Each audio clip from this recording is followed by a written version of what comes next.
آپ سب لوگ اس مسجد کی خوشی میں یہاں حاضر ہوئے۔ سید ابن مسیب رحمۃ اللہ علیہ کا قول ہے، جو آدمی مسجد میں بیٹھتا ہے وہ اللہ کی مجلس میں بیٹھتا ہے، اس لیے ہمیں اس نعمت پر اللہ کا شکر ادا کرنا چاہیے۔ قرآن پاک کی جو آیت میں نے پڑھی، اس میں اللہ نے فرمایا وَإِذْ يَرْفَعُ إِبْرَاهِيمُ الْقَوَاعِدَ مِنَ الْبَيْتِ، اس وقت کو یاد کرو جب ابراہیم کعبۃ اللہ کی بنیادوں کو اٹھا رہے تھے۔ علماء لکھتے ہیں کہ مسجد کی تکمیل یا مسجد کی افتتاح کے موقع پر آدمی جو دعا کرتا وہ قبول ہوتی، کیونکہ مسجد اللہ کا ہے۔ اللہ تعالیٰ اس بندے سے بہت خوش ہوتے ہیں جو اس کی مسجدوں کو بناتا، انہیں آباد کرتا اور انہیں حصہ دیتا۔ اور یہ اتنا بڑا کام ہے، یہ اللہ تعالیٰ نے سب سے پہلے حضرت ابراہیم علیہ السلام سے، حضرت ابراہیم علیہ السلام اللہ تعالیٰ کے بہت مقبول بندے ہیں۔ قرآن پاک کی 25 سورتوں میں 63 جگہ پر ان کا نام آیا ہے، حضرت ابراہیم علیہ السلام۔ حضرت ابراہیم علیہ السلام خلیل اللہ، بڑی محنت بھری زندگی۔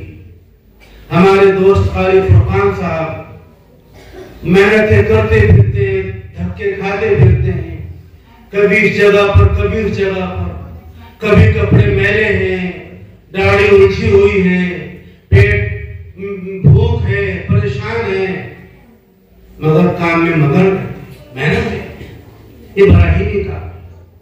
حضرت ابراہیم علیہ السلام نے اتنی محنتیں کی تو اللہ تعالیٰ نے ان سے پھر اپنے گھر کعبۃ اللہ کی تعمیر کرائی کہ میرے گھر کو بنا۔ یہ گھر جو تعمیر ہوا ہے، اس موقع کے اوپر آدمی جو دعا کرتا ہے وہ قبول ہوتی ہے۔ اور فرمایا ربنا تقبل منا انک انت السمیع العلیم، یہ دعا ابراہیم نے کی۔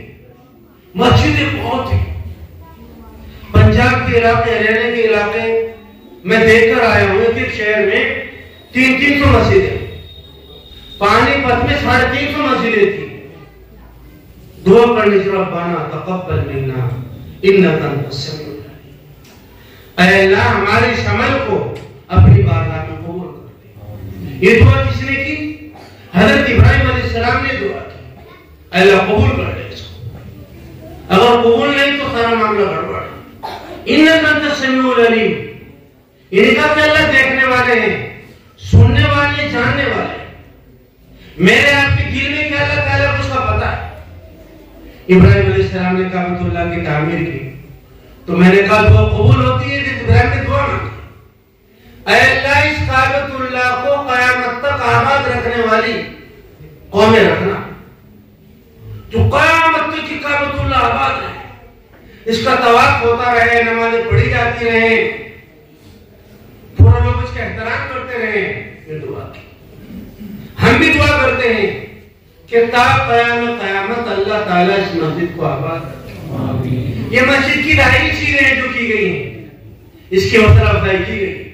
قرآن پاک میں فی بیوت اذن اللہ ان ترفع ویذکر فیہا اسمہ، کہ ایسے گھروں میں جن کو اللہ نے بلند کرنے کا حکم دیا ہے، اللہ کا نام لیا جاتا ہے، یہاں سے نور ملتا ہے۔ لوگ کہتے ہیں کہ معاشرہ بگڑ رہا ہے، لوگ شراب پیتے بچے، زناکاری عام ہو گئی، سود معاشرے میں آ گیا۔ میں قسم کھا کر کہتا ہوں اس جگہ بیٹھ کر، یہ ہمارے واقعہ نام لیا کرتے ہیں، نام دے کے ہمارے حق میں بیٹھے ہوئے ہیں۔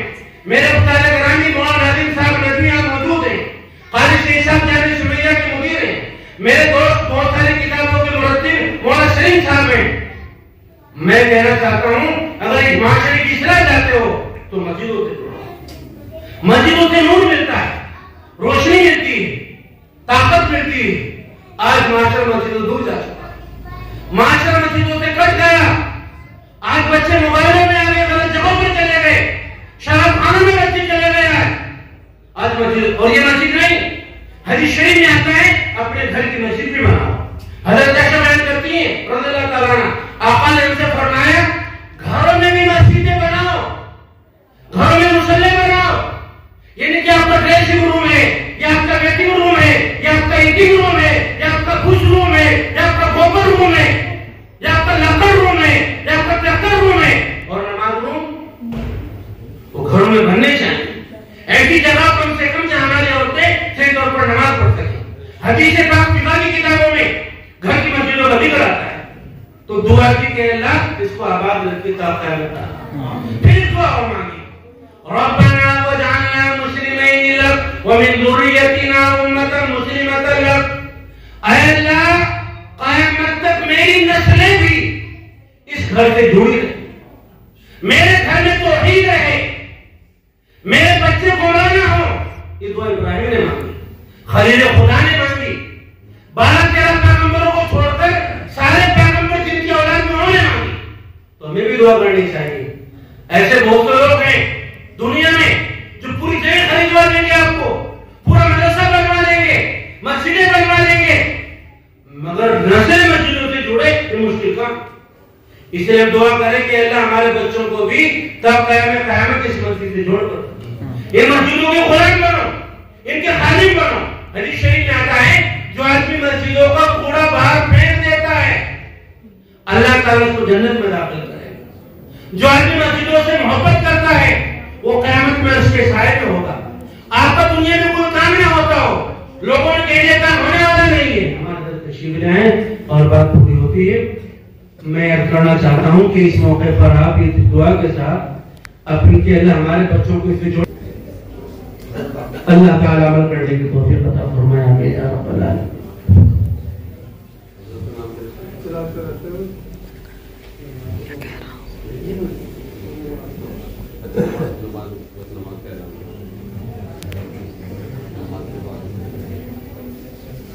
تو بھائی حضرت تشریف لائے ہیں. سب سے پہلے تو میں بارگاہ ایسڈی میں حضرت والا کا بڑے ہی دل اور اطمینان کے ساتھ, بڑے ہی دل کی گہرائیوں کے ساتھ حضرت کا پرتپا استقبال کرتا ہوں کہ حضرت نے اپنا قیمتی وقت نکال کر بہت سی مصروفیات کو آگے پیچھے کر کر اور بیماری کے باوجود, بہت سی پریشانی کے باوجود حضرت تشریف لائے ہیں. میں حضرت کا تحریر سے شکر ادا کرتا ہوں کہ حضرت والا کو اپنی شان نعمت البرکت عطا فرمائیں اور اس ادارے کی حضرت ایسے ہی جیسے سرپرستی فرما رہے ہیں آگے بھی سرپرستی فرماتے رہے ہیں. تو میں اب یہ اعلان کرتا ہوں کہ اب نماز ہوگی پہلے اور نماز کے بعد انشاءاللہ حضرت کا بیان ہوگا, نصیحتیں ہوں گی اور انشاءاللہ پھر دعا ہوگی. تو تمام حضرات جن کی وضو نہیں ہے وہ وضو سے فارغ ہو جائیں اور جن کی وضو ہے وہ سنتوں سے فارغ ہو جائیں.